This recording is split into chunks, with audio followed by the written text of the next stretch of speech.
Hello folks, Keist here with another OPERI. For those who don't know what OPERI is, this is my kind of self-review where I go over the origins, preparation, execution, reflection, and iteration of the tournament I just ran. Try to do these ASAP, but I've been terrible about it since lockdown ended. And I don't think I've done one on DevOHlution in general, but we're going to do one of the one that took place on 6-7-225. Pretty much the origins was, run a mock Evo lineup. This is kind of like my esports event, which for a lot of you guys who may not know, my events are technically more on the grassroots, fun, casual side of stuff that still have a bracket that we treat seriously and everything. But the theme will not feel like it when you're at a Keist event, so Devo is kind of like to try to do something like that. Plus, it was something my good old OUGA crew used to do. We would have a weekend where we'd watch Evo, and then while matches were happening, we'd also would run a bracket at the same time, everyone that was there. And I was kind of like, yeah, we should just do that, but can't really run it on Evo weekend because obviously people are going to either be at Evo or they'd rather just watch than play. Thought about it, but I think for now, just kind of make it like a couple weeks after Combo Breaker, couple weeks before CEO. That seems to be the sweet spot, and kind of sticking with it that way and stuff. I'll go more of that in preparations and things. But that's more or less the origin. Just run what Evo does. Give players a chance to play the lineup, especially if you get weird games like the ones we had in this particular season. How you doing, Fro? Forgive me if I don't look at the chat all the time. I'm a rambler, so kind of go over stuff as I go. But anyways, preparations. Venue this time, we did the good old game arena here in Columbus, which completely makes sense for the theme, for the purpose and scope. So those who kind of know my training, I like to think one of the key points of being a good TO is to have your scope of your event drawn up. I'm going for an esports super serial event, if you will, so get a place like Game Arena to do it. It's a LAN center. They have all the PCs. They have all the high-end gear. It's going to be the top stuff. If games needed PS5s, we do the traditional bring your own setup stuff, but a lot of the time, PC seems to be the way to go that the community prefers in the Midwest region. If anyone went and you kind of disagree, let me know. I kind of always make it the TO's call and stuff. And the stream, we had Matchstick, Melee, and then we had GA, which was done by Guffy, the good old Guffy Fish, and we just did the same thing as Saturday Trials, which those who weren't there, pretty much just a stream upstairs and a stream downstairs. I divided up the Evo list, so Matchstick got first dibs on which 4 of the main games got streamed, and the non-main / extended did not, which also helped with prioritizing things, because, if you have a bracket, that's taking a while, it's not as big of a deal as long as it doesn't do stream time then. Staff, usually I try to get Sente and Major anytime I do an event at GA, just because they know it like the back of their hands via the Tuesday trial stuff. But a returning member, which was awesome, was Soul. He wanted to get back into more TOing stuff, and he was primarily my main bracket runner in the Smash 4 and Smash Ultimate days, and he is quite amazing at that stuff. I also had the return of Jules, who was taking a little bit of hiatus of running offline events until, well, Devo. I think she did a good job. Forgive me, I get the pronouns wrong, but I'm going to go with she, they. And then the person, and then also Long John Cena and Zion as usual members. And, I kind of recruit these guys kind of late because Devo kind of runs itself from the previous years. It's just, we know what the lineup is, we know what the venue is, and that's kind of all predetermined almost like 8 months in advance. I think actually we have the date for Devo 2026 booked. I'll get more into that iteration and stuff. I don't know why I put it like that. And then we had Stove, who I messed up on a little bit, which I'll talk about more under the reflection review part, but pretty solid team. Columbus has a lot of TOs. I try to have a TO per game. This time I didn't because, A, Sensei and Major are so good at running multiple games at the same time anyway from Devo. Plus, we have all day to do 16 titles. We ended up just doing 14, but we'll get into that later. So, no Flare. I may change this because we kind of lean toward the not definitely not Evo brand. We did like pink instead of blue. We do the font, but it's not really the font. We don't want to get sued. That's the joke. It's kind of fun to do that, but we don't really lean into that stuff. We could. I just haven't. It's interesting because I feel like my hot take, and maybe I'll talk about this more in iteration, is like, I call Devo my boring event. Like, it's just the lineup, jack the prices maybe a little bit for stuff. I may even do an increase next time. I don't know. Point is, make this the serial one, and add all the zaniness that you see at a Keist event, or the amount of games you see at the Saturday Trials and stuff. So, and I'll talk a little bit more about the venue in that, like, typically for a weekend event, if it's not super busy, it's usually like a per head cost, which is always amazing if you can get that in a venue because, sometimes your event sucks. I've ran events in Athens, I've ran events in Dayton, I've run even events in Columbus where you get less than 10 people just because something just happened. You don't know why. Something did not work out, or your scheduling butted heads with a bigger event people were more interested in, and they had to switch it last minute or something. But you try to get that if you can, and it's like, then you're not in the red. I'm rarely in the red with my events unless I like specifically splurge to like buy staff dinner, or I'm doing pot bonuses out of my own pocket instead of like doing the appropriate thing of using a match arena or getting others to donate and stuff. But the point is like game arena is great for that part. All the setups, again, I guess the only thing is, I should add this as a category in general, is the actual like setup of venue. I don't want to use the word setup because people will think I mean like the actual stations people play at. Essentially, it's easy because like most done for Tuesday Trials. So Tuesday Trials is mostly ran on PC. It's our big flagship fighting game weekly in Columbus.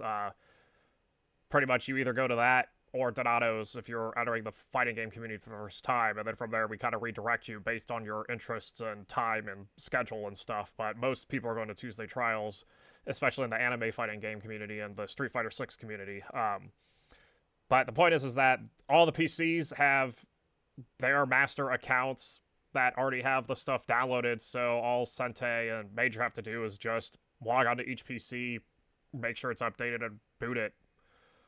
It gets confusing with SF6, but, and then Matchstick and Guffey, especially Guffey streams there all the time, so they just did all their usual setup. So, like, I came in pretty much not having to do much. So, I think, like, I think the only difference is, like, MK1 isn't on setups, but that was ran on PS5 anyway, and same thing with Tekken, which also community prefers PS5. Just again, if that's not true, let me know. It just seems to be consistent with Columbus at the moment, but you guys watching may be the Travelers or other TOs might have other thoughts on it too and stuff. So, all right, so all that's the preparation part. Now I talk about the execution part, and the part I always struggle with this, and this is extremely important, is, and this I got from the Enter Game of Tennis. The point of this section is talk about facts. Talk about this is what happened, not why it happened or justifications for why it happened. We do that more in the reflections period.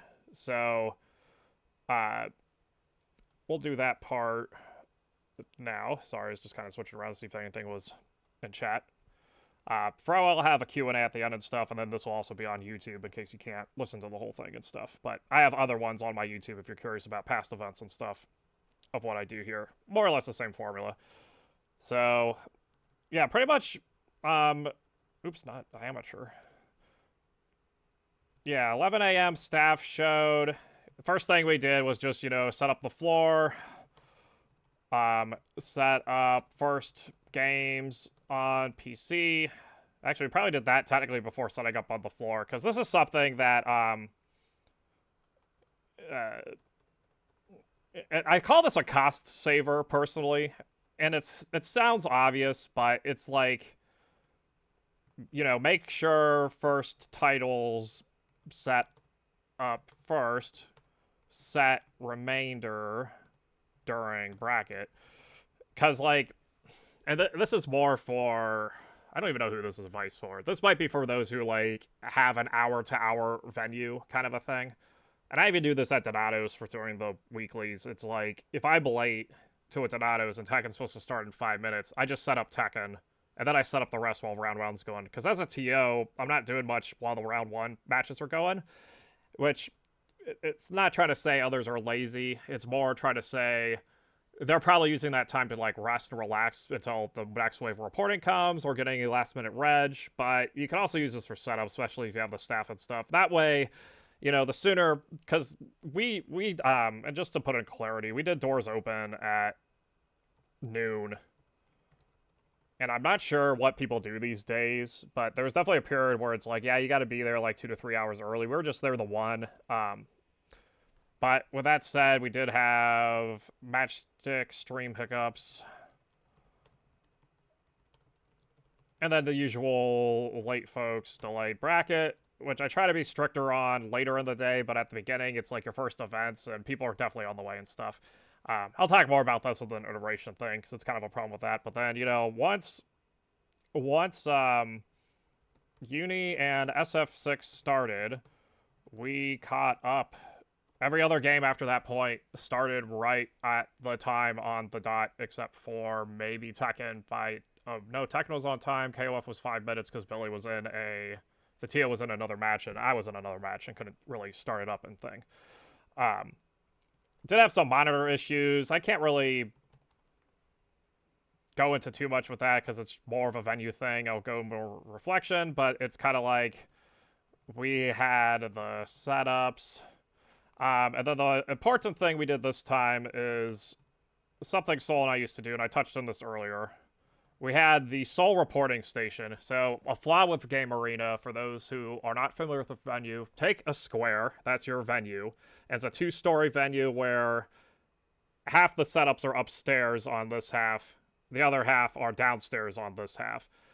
And while the top half is on a balcony that you could technically see down below, you have your giant middle isolated rooms that are used for, like, Call of Duty tournaments, and we do one of the streaming rooms in there.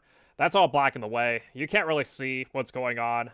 So a problem that typically happens at Tuesday trials is... I like typing this out as I'm going.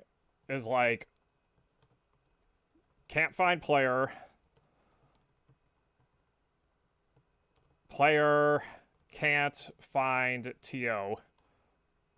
And TO needs to report and call and locate. So pretty much the idea is delegate all of this. You will have a bracket runner, and this is something you'll see at combo breaker pools. You'll have, like, your guy is at your station. He takes in all the matches. He calls everything. You check in with him. Obviously at combo breaker, they, will wait the 15 minutes DQ'd because they have thousands of people. But when you're looking at local level, you don't want to DQ your friends or your buddies. It's a smaller tournament. They drove 4 hours to come out for a weekend where they could have gone 5 hours to a bigger event. They came to yours, so, you try not to DQ them, or they're in a different game entirely, and you have no idea. So you're, like, looking for that, talking with other TOs, which, Tuesday Trials has kind of fixed that with, like, walkie-talkies to kind of help with it. But sometimes the walkie-talkies are distorted because of the signal in the venue. Others will use Discord chat, but sometimes your internet is crap because the stream has to happen or the other stuff. So our solution was to kind of do a reporting station. Anyone who played a game upstairs at this event went to report matches to Soul, and Soul's only job was to take scores. And once you had that, 2 of the 3 are gone, and that gives the TO 33% more time to either take a breath or do a better job of... Sorry, not the wrong 2. These 2. And that adds up, especially if you're running as many events as Columbus does. Like, you might not need to do this if you're doing just, like, 4 fighting games, but you probably should do this for Smash, in all honesty, even if, like...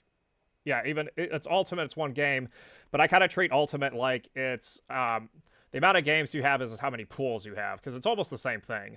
You're not going to get crisscross, but you kind of still deal with doubles in some of the other side events. But the point is that if I'm running a pool of 32 people and I have to find which players are still in doubles or which players still didn't come back yet or who's outside taking a break, while I'm doing that, I can't take scores. So then I come back, take all my scores, and it's just... and then I can't call matches because of it, or I have to delay the scores, and if I'm delaying the scores, delaying the matches, so on and so forth. But if they're already doing that, then it's kind of great. And, you know, you don't have to just do it by pools or games, because we only had, like, half the games report to Seoul. You could also do it by, like, bracket position. I kind of recommend this also for Smash. For example, losers report to one station versus another. I'm going more into reflection and iteration here, so I'm going to stop on this, because the whole point, Seoul did the reporting station. I'm going to slap this into iteration now, because this is more for later. I told you I'm kind of bad at this too, but this is kind of why we stream these stuff. Make it accountable and transparent for everybody else too. Seoul also brought a second monitor. That way players could help find themselves. Although that part's a little less relevant, but I'll get more into that later. But point is, he brought that stuff. Yeah, TO's on time. Because I had TOs running the brackets for the most part, I was able to do... I actually had payouts made before top 4 of all games. Like, I would just go do, like, 3 at a time, and I pay in cash at my event, so, you know, I withdrew a bunch of cash. GA will pay me back for that cash, because that's the agreement we have, and I can afford to do that. Not everyone can do that, but the point is that it was nice that I was able to do that kind of stuff.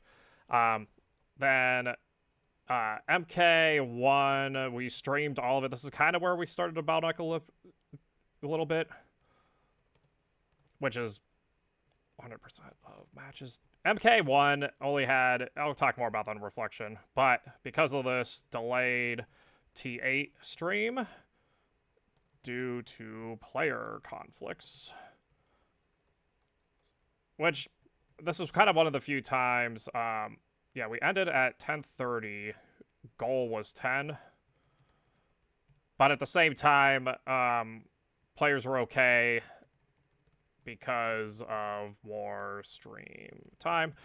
It's one of those I ask where, and I'll get more into that in reflection, I guess. You're running late, but your venue, you still have the venue till like a while. We had ours till 1, technically, but I always tell them 10 if I can help it. When it comes to an event like Devo, Kakato is more like 11. Smash events were definitely till 11. But here it was, trying to think of this. Pretty much it's like, you know, your players are going to be stuck. You ask them first, like, hey, when do you have to actually leave? We know you have to drive a while, especially if you're like from Kentucky. We can just not stream stuff, and most of the time they're okay with it, but you know, just ask anyway. Yeah, so that's more or less what happened. It's pretty simple, straightforward. Oh, now then I remembered a part. I tried to do karaoke speakers to top floor. I'm just gonna put kinda worked. I'll put more about that later, but I used it a little bit at the beginning, but I had a Bluetooth karaoke speaker that I shoved at the top floor, and the Bluetooth mic actually had the range where I could sit at the reg desk and the complete opposite floor, opposite corner, it would go through and project my voice. But we kind of stopped using it for power reasons for the most part, but I'll kind of get into more of that in under iterations and stuff. So now that the facts are kind of gone, this is now we kind of reflect on how things went. How did Devo go? That's the main question here.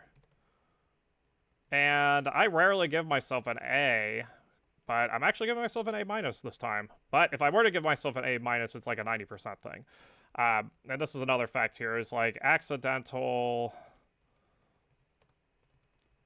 double payout. I thought had Guilty Gear confused on my end. So one Guilty Gear was $5 entry, other was $10 entry. I paid the $5 bracket like it was a $10 bracket. Luckily, I got the money back from players. Shoutouts to Dad Mad and Tutty Treebart for being really nice about it. Others didn't have to be. So, you know, thinking it over, I couldn't find anything that was like stupid major. Like, I guess the problems was the double payout, and we had one seating mishap with the car because it was Kent FGC versus KFGC, which is also what Kentucky uses. So I think at the time we just quickly did that. It's like, okay, it's Kentucky versus Kent, we're fine. Sorry, we don't know the names of everybody, and I kind of stopped memorizing them somewhat for the most part because there's people that do change their names frequently enough that I kind of got sick of it. And I need to maybe get over myself and start trying to remember names again, but or at least have someone from out of the city double check the seed. That'll go more to the iteration side. We did that for the other games. It was just, this was for SF6. That was kind of one of the bigger ones. Shouldn't have happened. I did a, I partially refunded them. Because that you shouldn't have to play your car at any event. Even the majors. Like, the majors are different, harder to do, sure, but didn't want to do that here. The only exception is if, like, someone in your car, it's rare that you guys play together anyway. Like, sometimes I might go to a Kentucky tournament, pick up a Cincy player on the way. Obviously, that Cincy player and I don't play against each other a lot. That kind of a thing. Or I'm in Cleveland, same story. I'm staying in with my folks in Vermilion, and then going to Cleveland, picking up people on the way. They shouldn't have to worry about that part. Point is that you guys get what I'm trying to say, going over that stuff. Everything was fast. I got most comments on how fast event ran. And it's one of the best compliments I think you can get from the TO, is like, people will tell you smooth, fast. Yeah, smooth's good, fast is incredible, because it's kind of like, it's like, some people kind of got 0-2'd a little too quickly, it felt like, but at the same time, they're done, they have the rest of their day themselves, or they can play casuals, things like that. Yeah, I think it's those two combined with casual setup area needs work. I'll get to that part in a minute. Everything else I feel are nitpicks. Which I'll start with this. Actually, we'll just... But I don't think any of this makes it like a B. A B to me is like, your event started an hour late. Or you didn't schedule your bottlenecks properly. The only delay we had was MK1 streamed all matches. But even then, this was... I should actually start with this first. So, MK1 is in a weird spot where the Mortal Kombat players feel like they've been stabbed in the back and Warner Brothers twisted the knife. They made a game, it's good, it's fun, zero support now, kind of busted all the wind out of the sails, and then even then, they kind of still want to play the older ones, so it's like... After hearing all that, then during day of, like, this was hours before MK even started, it was like, do we stream top 8? Because it's the last one.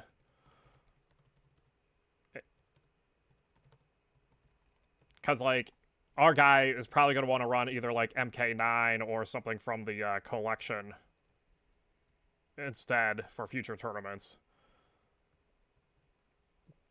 But the answer is we chose yes. We chose to stream it. It was going to take a while. It just so happened that, you know, MK1 top 3 all entered Tekken. And it's something you can't really predict easily because Tekken's in also in a weird spot where it feels like developers have stabbed him in the back. Except this time they just gave him, like, silly putty instead of art. And it was like, here's slop, enjoy. we don't think you're not going to like it, though. And that's how a lot of people have been feeling about Season 2, or enough people have been feeling about Season 2. But despite that, Tekken had the highest entrance at Devo, and we had a lot of players from all sorts of games enter Tekken, including the MK players. So could we have done that better? Yes. We chose not to. And I think part of that goes back to the scope. We wanted to make sure that MK got its shine, because it is a main event at EVO, whether people like it or not. Thus, it was a main event here at Devo. And this is, again, why your scope has to be defined to help you with these decisions. And, you know, maybe you could argue that Tekken had 30 people. Those 30 people are not having as fun as the 6 people who did MK. But I want those MK players to want to come back when the next MK happens, or when the other MK happens. Tekken is a popular enough game that players, you forgive them by speed, and you forgive them by this transparency. You tell because Tekken's also been small enough where it's been a similar situation where it's like, well, Tekken only had like 12 people compared to SF having 50. So Tekken's only going to get top 4 streamed. And that feels bad. We really, I think, did a good job of all 8 games got a significant amount of stream time at Devo. And I'm actually going to throw that on this note and stuff.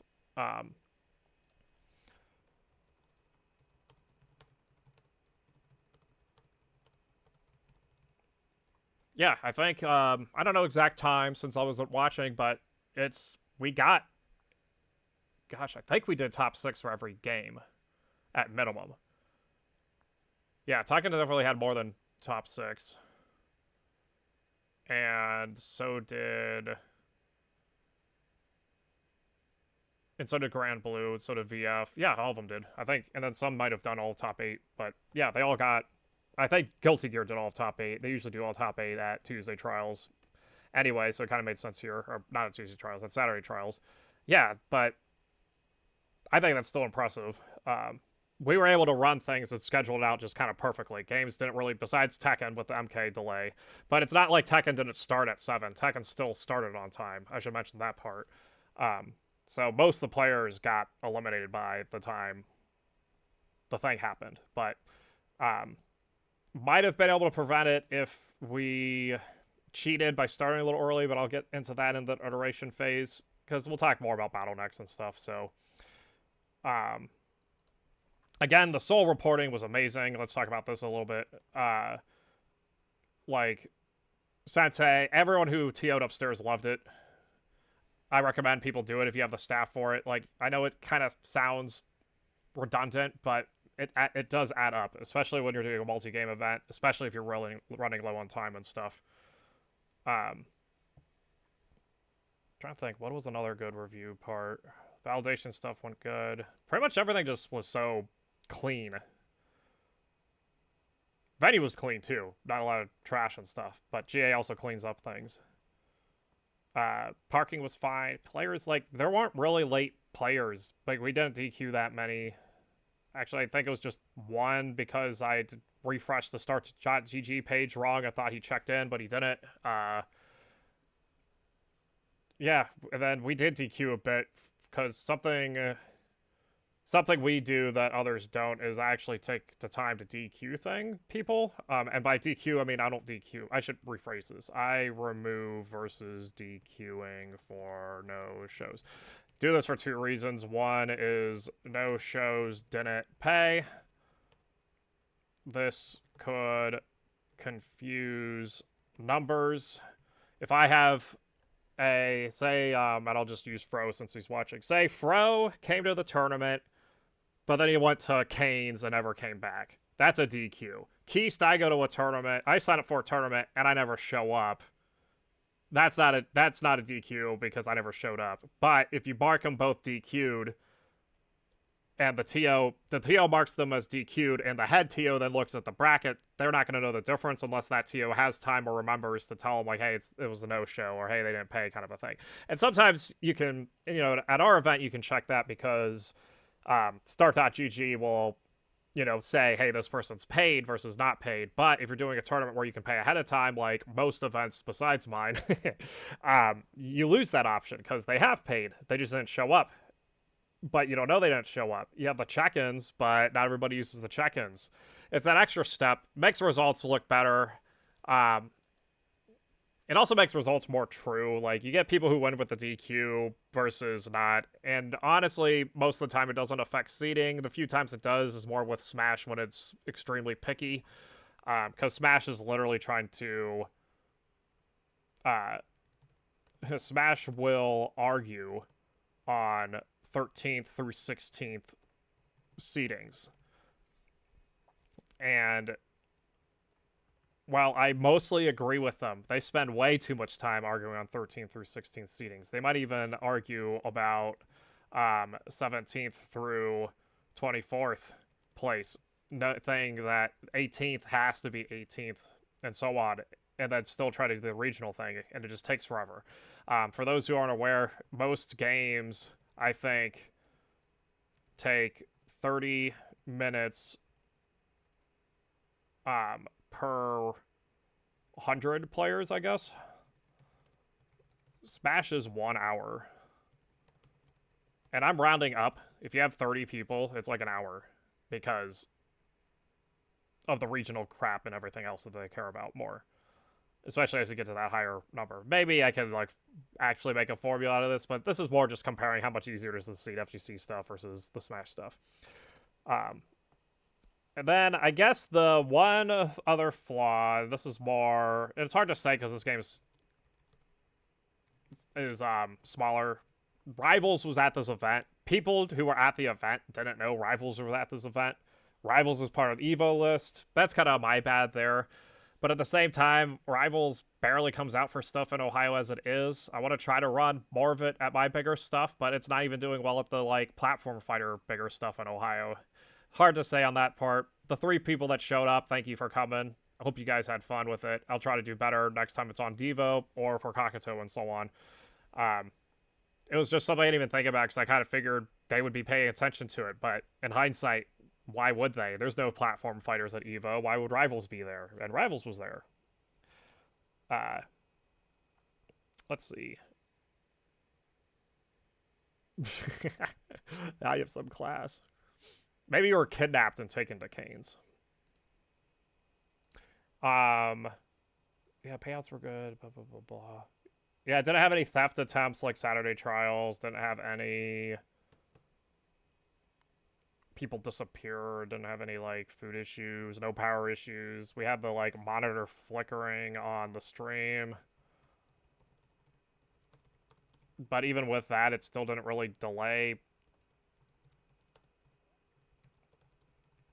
the stream that badly at all, so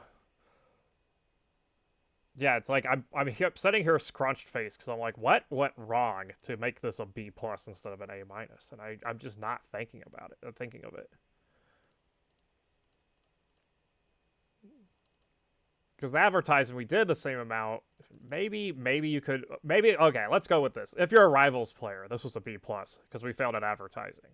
If you're not a Rivals player, this was an A-. We'll just go with that. I like that answer better.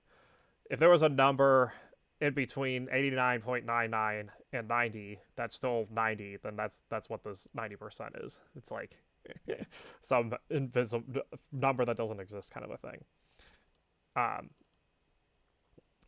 And again, feel free to comment on either the clips on YouTube or DM me or whatever if you feel things are different with this. Yeah, we had plenty of room. Players found things. Yeah, I can't think of anything. There wasn't nothing that, like, screamed. Like, I could think of things that screamed at me at, like, Saturday Trials, which we fixed with the reporting station. Oh, I remember now, the stove issue. This was, I was like, I forgot something. Okay, so I thought Stove the player, or T.O. Stove, let's go with that. Those who don't know, Stove is the guy who runs Donato's Fight Night when I am not running Fight Night, which is every other week, so a lot. He also runs Cap City Chaos. He also has worked with GA for other events not FGC related. Good TO. I thought he wasn't coming for some reason, and then he showed up, and he wanted to help, so I recruited him to do Reg Desk stuff, but failed to brief Stove. I just did not tell him the game list places. So like people would ask him like, "Hey, where's this game at?" He's like, "I have no idea." And it's like, well, crap. And it was easy too. It was like one half of the games was upstairs and the other half was downstairs. And then the remaining third was like in the booth. Or like at least be able to direct him who to talk to for that third one. It was just, we didn't tell him that. And, you know, I just didn't double check ahead of time. That's, yeah. I'm still calling this an A- despite that, because this was, he showed up near the end where we kind of had everything going. I could have still ran reg. It didn't delay events. People got lost briefly and then found the setups. Okay, so iteration time. This is where we talk about how do we make Devo better for next year and stuff. And part of me, I don't know what this means. I want to add flair somewhere.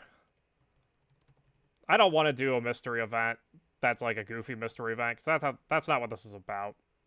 I need to add a more esports side event. And that even might be like a bracket predictor, but then it's hard to do that if you do, if you do like signups at the door. But then I could do something like it's at the Power Cup, where you do something more similar to like a, and I actually don't know if this is true or not. I'm just going to say similar to fantasy football. But something I did for a tournament called Ohio Power Cup is a spectator would pick 3 players who did well and 3 who would bomb. Got points and prizes for it. So some form of a way of like, you've got your 32-man Tekken bracket or your 32-man Street Fighter bracket at Devo, and you as a, I'm not entering that because I'm gonna lose to Fromundament or something, which no one says that. I'm not gonna lose to like, or in Tekken it's like Victimo's there, even though most people want to play Victimo anyway. The point is that you have something for the players that are interested or like the lore or like to watch, some contest for them to do. This would kind of be the event for that. I don't know how to do that. I'll think on it more when I'm not thinking about the other tournaments, and realistically we may not even do it for Devo 2024, but definitely can add merch. Ohio FGC store has added an amazing way to integrate merch for TO stuff. You'll see it more with the Kakato thing, so Kakato will figure it out, and then we'll have some Devo merch that you can get, and maybe some esports specific Devo merch stuff. I need to really do the Matcherino thing. I always get confused when it comes to like either one game or multiple games or streams and so on. And if I can't do that, then maybe like crowd fund donations, some way to get. And this kind of goes back into the flair, because that's what the esports event flair is. It's like, and I'm trying to think what other events we've done that. Maybe the Big E ones have done it, but it's like the idea of, if I can't go to Combo Breaker, but I still want to support Combo Breaker, there's no avenue for me to really do that. Get that avenue to do that. There are people that want to come to Devo. And even if one person does this, I think that's a win. Like if one person donated like $20 to Street Fighter. But we don't have an avenue for it, so, you know. And maybe I'll talk to Core Jam about that, the admin for Ohio FGC. But even then, that might be outside of the scope of what that website's supposed to do too. So, all right, now I can talk more about the innovation stuff with the reporting station things. It's like something. This solves the whole like Tuesday trial stuff. You can't find a player. Player can't find the TO. And TO needs to report, call, and locate. This kind of drasted it down. The one awesome thing that Sol did is he brought a second monitor. Which might not be needed as much anymore, because Start.gg now has like a thing on the side that will just tell you these are the matches that are ready to go, and you can then do all your reporting without actually looking at a bracket. Someone actually took that and made a mobile website app. I don't think it's a full app, but it's like a site you go to, you plug in your event code that Start.gg has, because every event has a code. or an ID more specifically, and then it just pops it up, and you don't even look at a bracket ever. You just do raw reporting, and that's what this thing could be too. But having the second monitor also helps with like the other thing players want to know is player status, because let's be honest, yes, you could use your phone to yes, you can use your phone to check start.gg to see where you're at in a tournament, but why would you want to? That site's awful on your phone. Ugh. So what do? You have to go talk to the TO, but the TO's busy. You can't talk to him, so how do you find out? Well, that's kind of what this reporting station could be for. Come here, figure out where you're at in bracket, because they have time for that stuff too. Make it so that the bracket runner is separate from the reporter.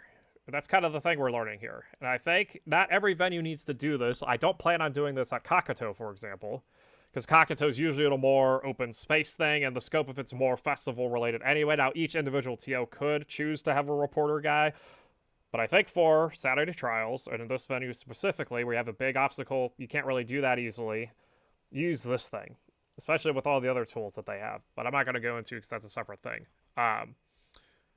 The other part is like, this is all stuff that I'm not sure if I actually want to do, but I'm listing it here, and I'll tell you why. So, Smash does this, and some bigger FGC games do this, and it adds the more esports flair. You will have a commentator application, and then the TO decides and gets to schedule who commentates when, and all that part is, that in a vacuum I think is not necessary unless your event's larger and stuff. However, goes back to what I was saying before with the scope.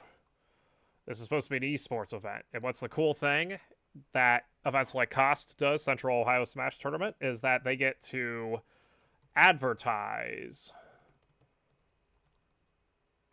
the commentary. You get a nice, awesome graphic image of, hey, these are your commentators, and it builds up that hype, especially if it's people you like on the mic, or if it's someone like, sometimes we'll get Katie Koju to come out, or honestly, I'd rather fly out a personality like James Chen for a tournament versus a top player. Rob TV would be perfect because he's both, but like, the point is, I'd rather fly out someone like that who can run the show and get more people to watch because of the show, because that guy's going to broadcast like, oh, hey, you know, I'm doing this on my show. Maybe we make him restream it. I don't know. I don't know how all that Twitch stuff works. That might be a thing. It's like, hey, if you come here, you know, I wonder if that's an interesting thought. So a lot of streamers don't like going into tournaments because they lose money because they're not streaming. If you ran their stream, or you ran a stream that they got to rebroadcast or something, or do the rating or whatever, maybe I don't know, it's just something to think about, especially with like players that are in the James Chen realm, where they're like, a lot of their income, it's a low enough income that it would be a perk for them, but then they're still getting most of their stuff from commentary gigs anyway. I don't know, something to think about, and maybe people already have. And again, it also adds more to the esports stuff. Trying to think what else you would want to see at a Devo. Oh, I guess the part was, this is where, like, do we do higher entry? There's been this debate happening in Columbus. Don't know if it's been happening outside of Columbus. And I'm curious your thoughts on this, Fro, because you've seen both ends of this, or you've seen every end of this because, you know, you started as a Brawl player as well.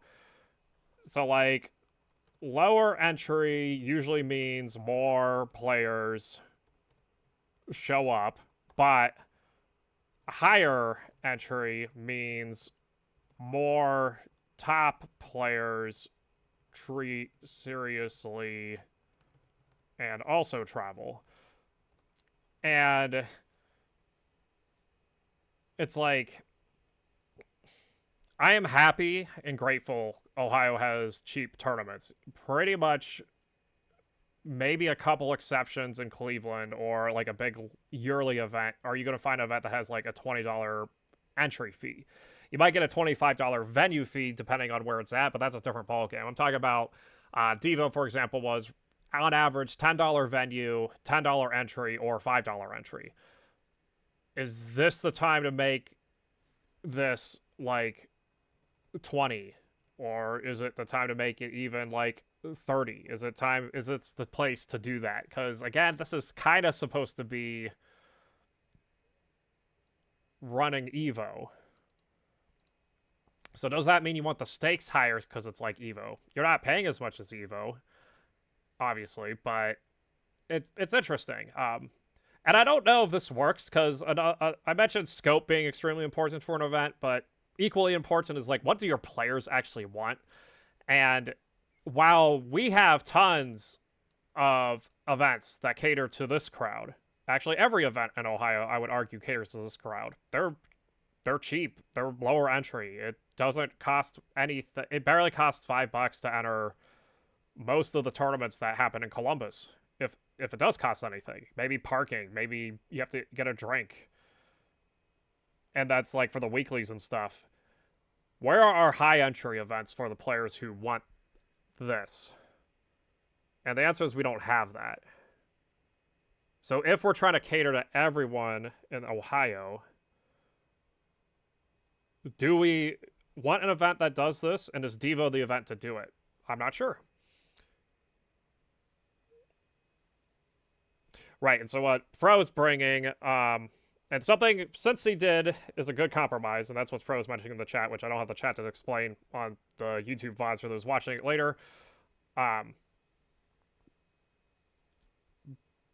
yeah, you can, they did a thing where they had they call it the AL Weekly, and then on the last Thursday or last Wednesday, I forget which day it is, forgive me on that part, they had what was called the Big AL, and that was usually doubled or sometimes even tripled the normal price. More people went to that Big AL than the others, because it was like the premier special one. It was when you got to see more show up, and you would start to get people from Columbus and Louisville and other spots to travel into Cincy on a weekday, because the entry was higher. And it wasn't even that much higher. It was like $2 versus $5, or maybe it was like $3 versus $10. Like, it wasn't expensive. Like, it was still more expensive to go to like a Saturday event, entry-wise and stuff. But the hype it built with it, though, because it's the Big AL. It's that branding. It's like, I knew about it in Columbus, and Cleveland people knew about it. And like, oh, the Big AL happened again. Let's see what the results are. Maybe Devo's the place for something like this. This could be Columbus. Like, Columbus is doing great with tournaments. Cincy's okay. I'm gonna brag here and not be humble. Columbus is doing leagues better than the other Ohio regions when it comes to events. Cincy is second place. Toledo's in third place. The others are kind of tied for fourth. They're trying. I'm not trying to say that they're bad and sucking at it. They are trying. They are doing their due diligence. They are working on how to make this better. They are working with other scenes to make this better. I am helping them make it better the best I can. But Columbus, we have a lot going on, and we have room to do an event like this. Because this goes to something that Fro just said in his thing, is $20 seems to be like the line. If you go above 20, you're not getting people at your tournament. If you're going below 20, you're getting people at your tournament, but it's not treated as seriously by the top echelon of your state. You're not getting the power of that tournament. If you do 20, you're probably, it's almost like you're half keistering or half-assing both. But with that said, in Ohio, Saturday we've got Cincy Clash is a monthly, Tenson Shift is a bi-monthly. Toledo has its locals, which not technically aren't monthlies, but they're bi-weekly, and it's like in every other enough that it's like, hey, this is the time to come to Toledo, and people do that occasionally and stuff. Dayton just started its monthly, which please go to that. Sorry, Devo had to be scheduled in the same time, but it'll be the second Saturday of the year, which I think I had to do that for November, unfortunately, due to the family stuff, but he's going to have enough time to know about that stuff. But the point is, go to the Dayton monthly. Kent combo happens occasionally. Now we're talking about premier events. You get your, since he doesn't have Alpha Attack anymore, but they will have an event similar to Alpha Attack.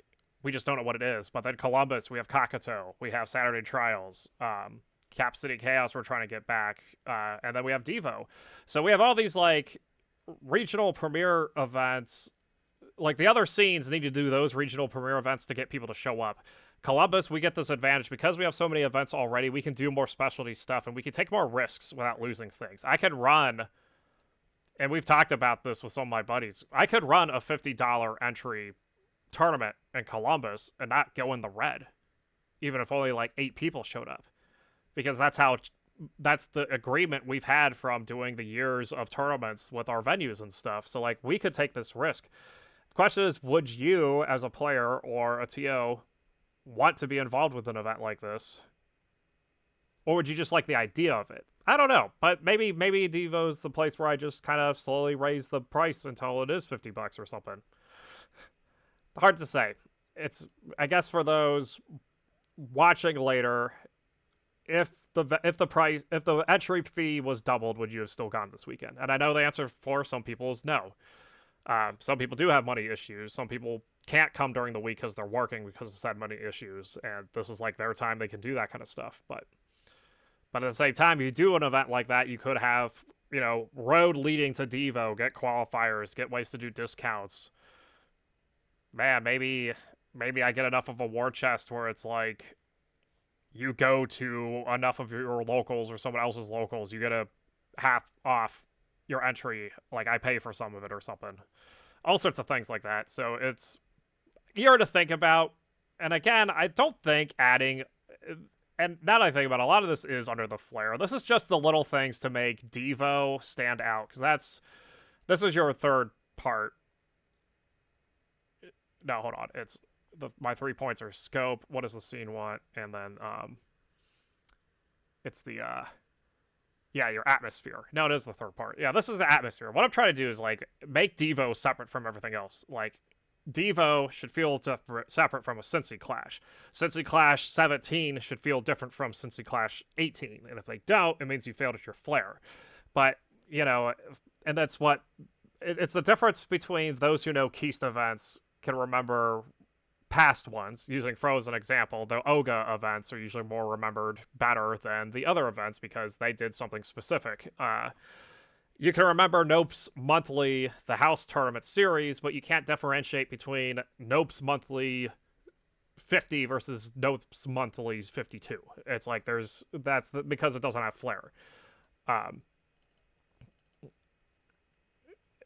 And I think to do flair for an esports event, and that's where you start to do things like this. Add the Matcherino, add the higher entry stuff, make it more away from the grassroots stuff. I like doing the grassroots stuff. I'd rather have people donate directly than do Matcherino. I'd rather have someone sell their own merc than do our own official merc. I'd rather do another different side event that's goofy as opposed to doing bracket predictor stuff, because I want people to sign up day of instead of it being delayed. Maybe Devo's my first one where I don't allow signups at the door and make it that super serious. Don't know. There'll be something maybe add in the survey and stuff. Because again, we don't have an event like that. Because we've been so good at making events very accessible in Ohio, we no longer have a high-stake, inaccessible gatekeeping event. It's kind of funny to think about. If we're trying to be complete. If it's around sometimes, it's already different since he Clash.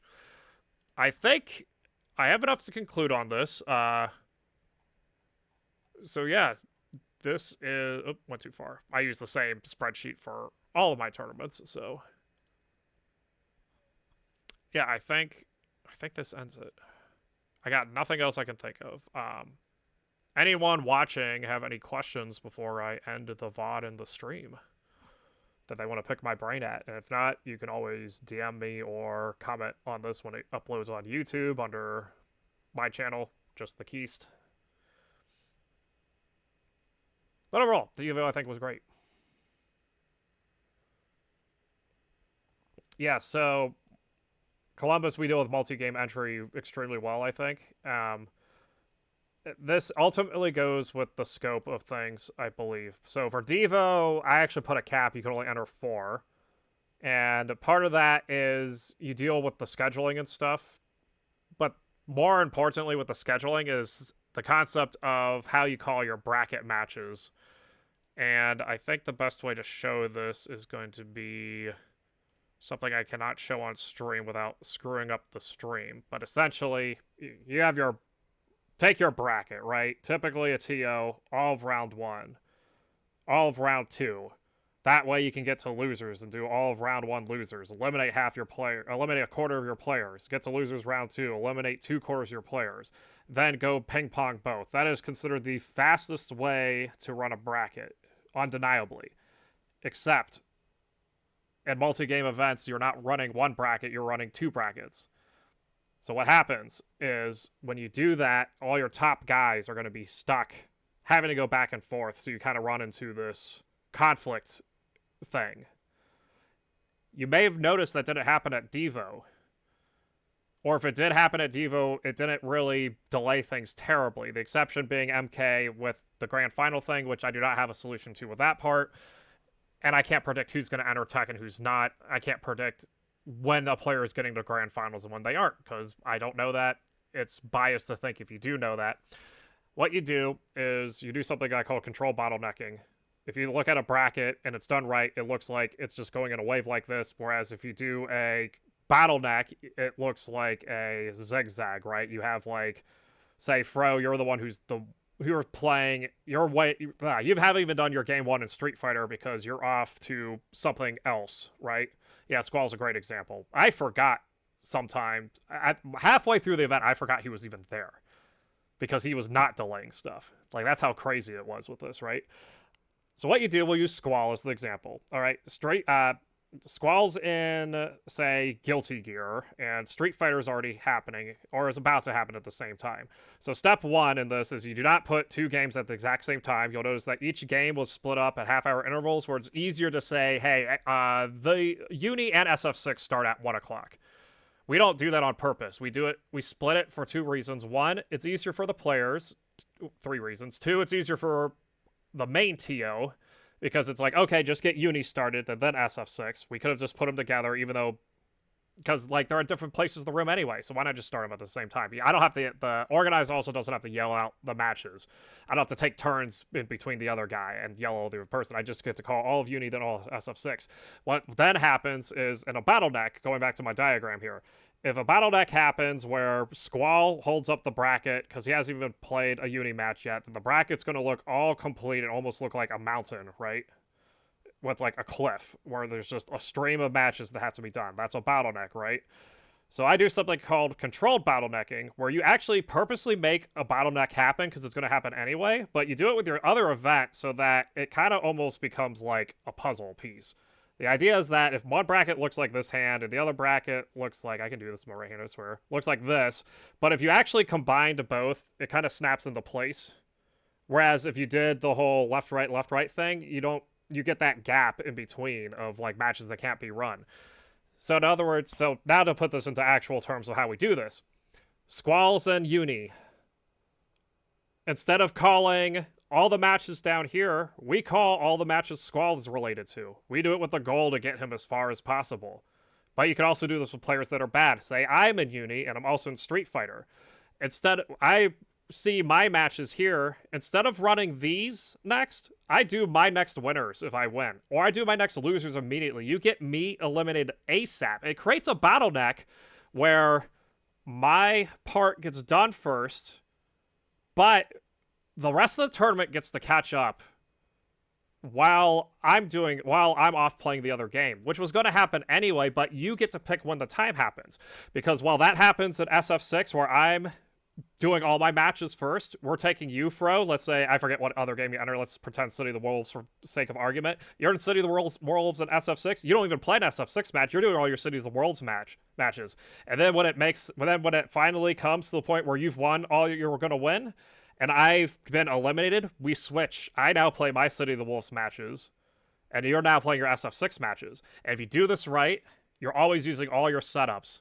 And what happens is you get this weird whiplash effect, like when you're riding on a coaster and does the loop, and you're in the backseat, and all of a sudden you're like that. It happens every time, and you get to top 4. Is there a situation where you have too many multi-game players for this strategy to work? Yes, and that is when multiple players are not only always in the top 4, but those brackets do not have a lot of people to begin with. Say Squall, and this is the one reason this time, and I should have added this in my notes originally, I normally try to run a bracket as long as it has 4 people. This time I raised it to 6. exceptions being people dropped out day of. I'm not going to tell the other 4, like, oh, sorry, tough luck, kid. We're not going to do this. No, it's more if 6 pre-regged, we'll run it. If it's less than 6, we're not running it. Because if you have the 4, you're going to get a lot of players, even if they're bad. It's like the niche gamers, right? Like, they're all going to enter every form of Marvel or every form of Mortal Kombat or every form of Street Fighter, even if they're not going to get far in it. But then they're in a 4-person bracket where you can't do that maneuvering I just mentioned. Like, you can't reverse bottleneck a 4-person bracket or a round-robin pool. It's not possible. So that's where we kind of run into that issue. But because we're conscious of thinking about this, and this kind of goes back to, like, this is what us TOs are doing while the round 1s are going, is you communicate with your other bracket runners, and you actually come up with a plan. Having a plan is better than no plan, where you go like, hey, look, we need Fro's about to hit finals. Okay, like, let's say I'm the Street Fighter TO and you're the Fatal Fury TO. Fro's about to hit top 4 in Street Fighter 6, okay? I'm going to send him over to you now. And I want you to do, and then I can tell the other person, have your guy do 4 matches, because that's how much time he has, because I know that's how much time he has. You do that active communication, and you kind of work to achieve that controlled bottlenecking, because the controlled bottlenecking is also very difficult. Yeah, you are having a good day. It's just easier because you're hearing stuff, and you're the one who asked the question, and that's just how to answer the question if we did it in person and stuff. I like the idea you go like 0-9, like you get to winners finals, lose 3, and then lose. Somehow the bracket resets and you lose another 3. I don't know. Point is that But then if you organize your stream anyway to do top 6 or all of top 6 anyway, then you're going to have gaps where, like, the finalists can go and play their other games. Like, a place that failed was an MK, and we could have caught it, but I honestly didn't think about catching it, because I'm like, usually MK players that are good don't enter Tekken, but both of them entered Tekken, and our 3rd place guy also entered Tekken. Our 4th place guy almost entered Tekken. It was kind of crazy. If I had caught that, then we might have actually started Tekken early if the player was there, just to get those MK players to do the round 1s and round 2s. Because that's how you fight something like that. Because why not? If everybody's there, then just start it early, right? Which kind of seems ridiculous for a at-the-door sign-up kind of a thing. But if you have your players and they're cool with it, you ask them. You ask them first, obviously. Like, especially the person they're up against. Like, hey, look, we want to run your match 5 minutes early if you're ready for it. If you're not, we'll wait till 7. Give them that choice. Give them that transparency. Tell them why you're doing it. And most of the time they'll agree, but if they don't, you at least have the plan on it. We had no plan for it. That's why it bombed the tournament, too, a little bit. We're just like, we'll just do top 6. It'll probably finish. MK also had tons of game 5s going to round 3 each time. Someone described this. It might have been you, actually. I forget who. Someone was describing it as, like, when a game dies, you get this weird plateau of the only players that are left are not only really skilled, but they know how to get better. They know the steps to improve on top of it, too. And so everything is just more optimal. And the more optimal, the more longer it takes for games to happen and stuff. I think that answers your question. You'll hear me rant about this in other OPERI videos and stuff, but all right. And everything I said about that is all much easier said than done. I would lab at Donato's to try to get it to work. And I still find situations where I don't have it down perfectly. But as long as, like, you and the other bracket runners have that plan going into it, you can shave time off. And as long as you're shaving time off, then you're going to get... the conflicts aren't going to be as big of a deal. And then that way you get to tell Squall where to go, too. And it's like... I like, if you're in my case, I'm literally telling you, go play 4 matches of this, or go play until he tells you you don't need to play anymore, because I think you're going to get eliminated, no offense. That happened with one of our guys, Gryonic, actually. He was in Guilty Gear Strive and Tekken, but ran at the same time. We got to a point in Tekken where this is actually a good example of this. MK player's playing MK, so he's not doing his matches. So you run all the Strive players through, right? Because the other guys can't play anyways. You run all the Strive players through. Then once those Strive players are done, you then shove them back to Strive and go, hey, look, keep them. Keep them until they're no longer needed. Whether they get to top 8 and they're waiting on the stream, or until they're eliminated. We don't care anymore because we have other matches we can do until then. And will be able to do because the MK guys will eventually get a period where they can come out and do a match, which happened with a few of them. And if you think about it, that's how the concept of Smash pools works anyway, not the round robin ones with the bracket. They're dividing the bracket up into chunks, and you're essentially doing the same thing. It's just your chunks are a little more dynamic based on the players and what they're entering and stuff. You then have to then track down which players are in which Tuesday Trials team has a bracket conflictor that they do. Other TOs will just make a list of like, hey, these are the players that are in both. We didn't even do any of those this time because we just had so much more time compared to other Columbus events. You do lose the idea of players who want to be really good at both don't have time to warm up in between games when you'd have too many. But again, I think that kind of boils down to scope. Maybe at next year Devo, we cut the list back down to just the main lineup, and I might do that anyway. I didn't know there was going to be an extended lineup when I announced it, and I kind of went like, well, we're running whatever Evo runs, and Evo's running that extended lineup, so we're running it too. Maybe I have a substitute. You know, that's stuff I could add more later too. All right, I think I'll call it done, and I'll see this on YouTube and stuff. Until next time, and again, feel free to send questions to me on anything, and I'll answer them.